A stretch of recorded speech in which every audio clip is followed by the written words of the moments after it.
भारतीय ध्वज, हमारा तिरंगा, सिर्फ 3 रंगों का एक कपड़ा नहीं है। यह हमारे स्वतंत्रता संग्राम, हमारी एकता और उन अनगिनत वीरों के बलिदान का प्रतीक है जिन्होंने इस देश को आज़ाद कराने के लिए अपनी जान न्यौछावर कर दी। हर भारतीय के दिल में तिरंगे के लिए एक विशेष स्थान है, लेकिन हमारे जवानों के लिए यह ध्वज और भी अधिक महत्वपूर्ण है।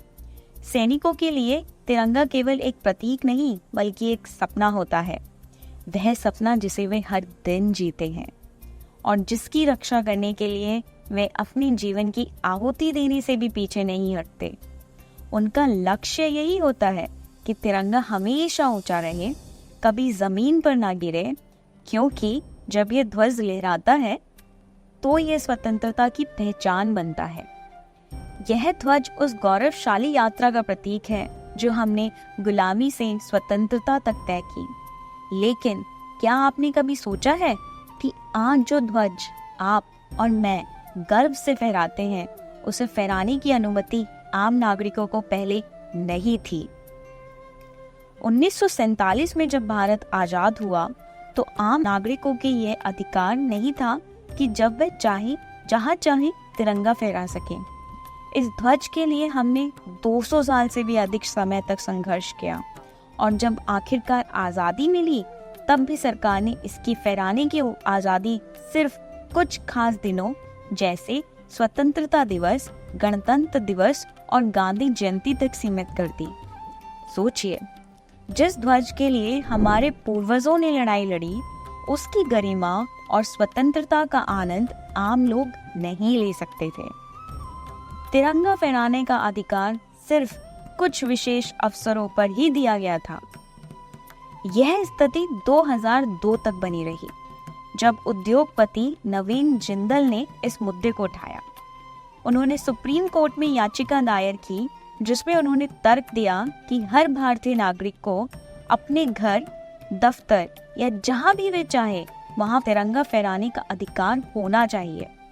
यह एक मौलिक अधिकार होना चाहिए जो अभिव्यक्ति की स्वतंत्रता आर्टिकल 19 के तहत आता है। जी हाँ, सुप्रीम कोर्ट ने उनकी इस तर्क से सहमति जताई और 2002 में एक ऐतिहासिक निर्णय दिया, जिसके बाद फ्लैग कोड ऑफ इंडिया में संशोधन किया गया।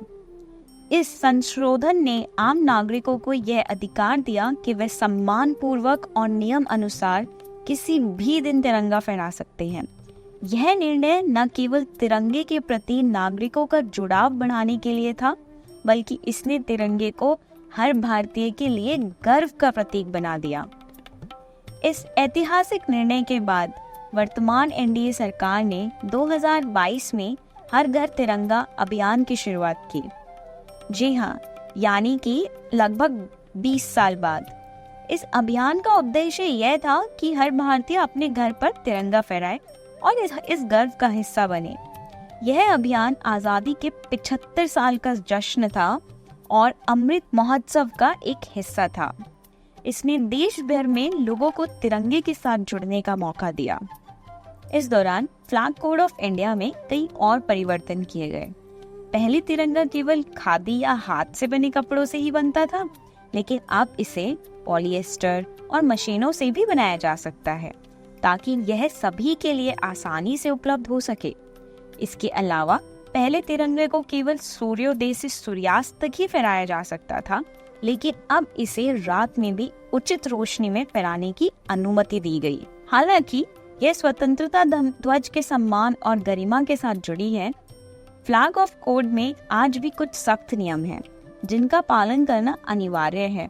उदाहरण के लिए, तिरंगा कभी भी जमीन पर नहीं गिरना चाहिए। इसे जलाना या फाड़ना कानूनन अपराध है। इसके अलावा इसे कभी भी गंदे या फटे हुए रूप में नहीं फहराया जा सकता। हर भारतीय को यह सुनिश्चित करना होता है कि तिरंगे की गरिमा हमेशा बनी रहे। तो दोस्तों, कैसा लगा आपको यह सब बदलाव जानकर? यह बदलाव जरूर हमारे लिए गर्व का कारण है, क्योंकि अब हर कोई अपने घर पर तिरंगा फहरा सकता है और इसकी गरिमा का अनुभव कर सकता है। लेकिन यहाँ एक सवाल उठता है, क्या हम सच में इस अधिकार के योग्य हैं? क्या आपने कभी 26 जनवरी या 15 अगस्त के बाद सड़कों पर देखा है? तिरंगे जिनका सम्मान होना चाहिए वे कचरे के डब्बे में पड़े मिलते हैं, और कई बार तो यूं ही सड़क पर। राष्ट्रीय ध्वज जो हमारे देश का गौरव है, त्योहार के बाद गंदगी में या सड़क किनारे बिखरा हुआ दिखता है। यह स्थिति सोचने पर मजबूर कर देती है, क्या हमने तिरंगे को वो सम्मान दिया जिसके हम हकदार हैं? क्या हम इस स्वतंत्रता का सही ढंग से उपयोग कर रहे हैं? पहले जो जानकारी मुझे गर्व से भर देती थी कि मैं तिरंगा फहरा सकती हूँ, वो भी कभी भी, वही आज के इस दृश्य को देखकर मुझे सवाल करने पर मजबूर कर देती है कि क्या हम सच में इसके काबिल हैं? आपका क्या मानना है? इस पर अपनी राय जरूर दीजिए। कमेंट्स में अपना विचार जरूर साझा कीजिएगा। अंत में मैं सिर्फ यही पंक्ति कहूँगी, झंडा ऊंचा रहे हमारा, विजय विश्व तिरंगा प्यारा। जय हिंद।